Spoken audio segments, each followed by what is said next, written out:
Olá pessoal, estamos aqui com mais um vídeo do projeto 100 dicas para o concurso unificado TSE.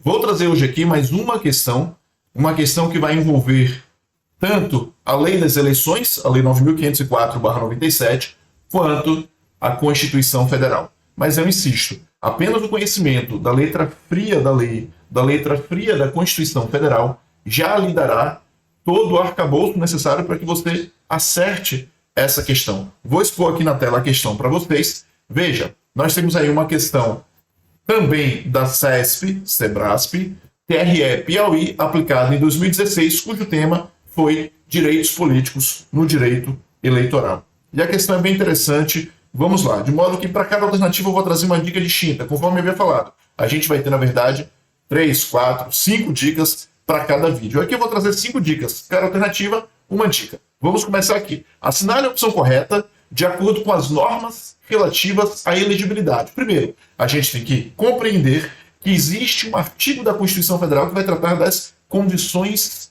de elegibilidade. A gente vai ter a nacionalidade brasileira, o domicílio da circunscrição eleitoral, a idade mínima a depender do cargo, mas vamos seguir aqui para a nossa questão. A letra A. A aferição das condições de elegibilidade deve ser realizada até a data da eleição? Vai respondendo comigo. Letra B. O número do candidato, tanto quanto o seu nome, tem por fim identificá-lo e será sorteado a cada convenção partidária, mesmo no caso de candidato à reeleição. Letra C. Ser brasileiro nato constitui condição de elegibilidade para o cargo de governador do estado. Letra D. Os analfabetos são inelegíveis em qualquer hipótese, apesar de serem alistáveis. Letra E. Exige-se que o candidato, no prazo mínimo de 1 ano antes de sua inscrição para o pleito, fixe sua residência na circunscrição em que pretende se candidatar. Então veja, nós temos aí 5 afirmativas, você vai ter que identificar qual é a afirmativa verdadeira. E para cada uma dessas assertivas, a gente vai ter um dispositivo de lei, seja da lei das eleições, seja da Constituição Federal, que irá lhe ajudar a responder. Letra A. A aferição das condições de elegibilidade deve ser realizada até a data da eleição, verdadeiro ou falso? Esta questão, ela é falsa. E por que ela é falsa? Veja, na lei das eleições, a gente vai ter um artigo, que é o artigo 11, parágrafo 2º, a lei das eleições, mais uma vez a lei 9.504/97. Tome nota. O artigo 11, parágrafo 2º, ele vai dizer o seguinte: a idade mínima constitucionalmente estabelecida como condição de elegibilidade, e aí eu já falei para vocês que a Constituição Federal ela vai trazer a idade mínima a depender do cargo, ela é verificada tendo por referência a data da posse. A data da posse. Então a gente já tem uma condição de elegibilidade, a idade mínima, que ela não vai ser aferida na data da eleição, mas sim na data da posse. E aí, lá no artigo 11, parágrafo 2º, a gente tem uma exceção. Quando se trata do cargo de vereador, que fixa a idade mínima 18 anos, por exemplo. Né? O cargo de vereador fixa a idade mínima de 18 anos. Vai dizer o artigo 11, parágrafo 2º, o seguinte: salvo quando fixada em 18 anos, hipótese em que será aferida na data limite para o pedido de registro, o pedido de registro de candidatura. Então, essa letra A, ela já é falsa. Nós agora vamos para a letra B. Deixa eu ler, está na tela para vocês. A letra B diz o seguinte: o número do candidato, tanto quanto o seu nome, tem por fim identificá-lo e será sorteado a cada convenção partidária, mesmo no caso de candidato à reeleição. Também é falsa. Por quê?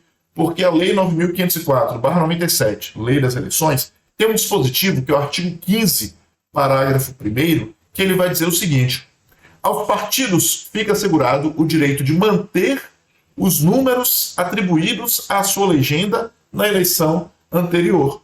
E aos candidatos, nesta hipótese, o direito de manter os números que lhes foram atribuídos na eleição anterior para o mesmo cargo. Então, a gente já tem aí, a partir da leitura do artigo 15, parágrafo 1º da Lei das Eleições, a noção de que a letra B também é falsa. Vamos para a letra C. Ser brasileiro nato constitui condição de elegibilidade para o cargo de governador de estado.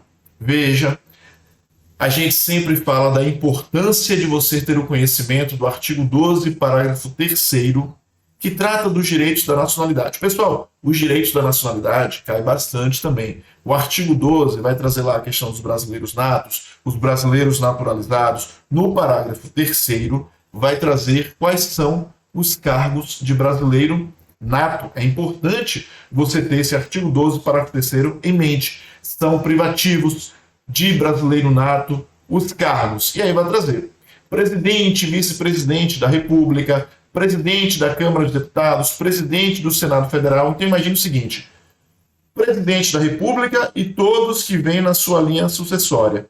Na ausência de presidente da República, vice-presidente da República. Na ausência de presidente e vice, o presidente da Câmara de Deputados. Depois, o presidente do Senado Federal. Quando chega para o Supremo Tribunal Federal, ele não vai exigir a nacionalidade de brasileiro nato apenas para o presidente, mas sim para todos os ministros do Supremo Tribunal Federal. Membro de carreira diplomática, oficial das Forças Armadas e ministro de Estado de Defesa. Estes são os incisos do artigo 12, parágrafo 3º, que exige os cargos de brasileiro nato, que devem ser ocupados, melhor dizendo, por brasileiro nato. Não se admite aqui o brasileiro naturalizado. Tem governador do estado? Você vai conferir no texto da Constituição. Não tem. Então essa letra C também é falsa. Vamos para a letra D. Os analfabetos são inelegíveis em qualquer hipótese, apesar de serem alistáveis. Correto. O artigo 14, parágrafo 4º da Constituição, ele vai dizer que são inelegíveis os inalistáveis e os analfabetos. Os inalistáveis e os analfabetos. Então, analfabetos são inelegíveis e a Constituição não trouxe qualquer tipo de hipótese excessiva, excepcional. Não trouxe qualquer tipo de exceção, melhor dizendo. Então, sim, esta letra B está correta. Os analfabetos são inelegíveis em qualquer hipótese, apesar de serem alistáveis. A gente sabe que o analfabeto ele pode se alistar e ele pode votar, obviamente, né? A condição de possibilidade de alistamento vai trazer consigo a condição de possibilidade de votar. E, por fim, a letra E. Exige-se que o candidato, no prazo mínimo de 1 ano antes de sua inscrição para o pleito, fixe sua residência na circunscrição em que pretende se candidatar. Este prazo não é de 1 ano. Este prazo é de 6 meses. E isso está onde? Também na Lei 9.507. A gente vai ter ali, para concorrer, no artigo 9º, para concorrer às eleições, o candidato deverá possuir domicílio eleitoral na respectiva circunscrição pelo prazo de 6 meses e estar com a filiação deferida pelo partido no mesmo prazo. Então você observa o conhecimento da letra fria da lei, no caso aqui, a Lei das Eleições, 9.504/97, da Constituição Federal. A gente trouxe aí o artigo 12 da Constituição, parágrafo 3º, a gente trouxe aí o artigo 14, quando fala ali da possibilidade dos analfabetos se alistarem. Então a gente tem, mais uma vez, a afirmação de que a letra fria da lei, ela resolve muitas questões. Mais de 80%, às vezes 90%. A gente está insistindo nisso, nessa estratégia de estudo. Foque na lei seca. Com isso, a gente vai encerrando aqui o nosso vídeo e a gente volta em breve com mais um vídeo, trazendo mais uma dica para o concurso unificado TSE que nós teremos neste ano. Grande abraço e até a próxima. Valeu!